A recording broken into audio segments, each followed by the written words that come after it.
اللہ فرماتا تھا کہ ہاں اگر تم ایمان کے تقاضے پورے نہیں کر سکتے تو مرتد ہو جاؤ. اللہ فرماتا یا ایھا الذین آمنوا من یرتد منکم عن دینہ فسوف یأتی اللہ بقوم.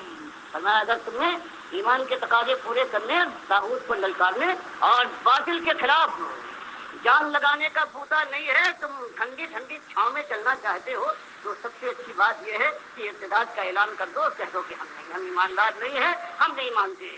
تو آج ہم لوگ وہی کہہ کے زبان سے کوئی اقرار نہ کرے, دل میں نہ اترے, کیسے اترے؟ یہ منبر و محراب ہیں, ایمان کی بات کبھی نہیں چھوڑتے. باتیں کیا ہیں؟ کہیں جائیے تو یہ ہوگا کشتی 12 سال کی نکال دی, کہیں جائیے تو یہ ہوگا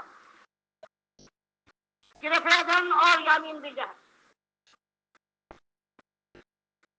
کہیں جائیے تو بزرگوں کے قصے ہیں.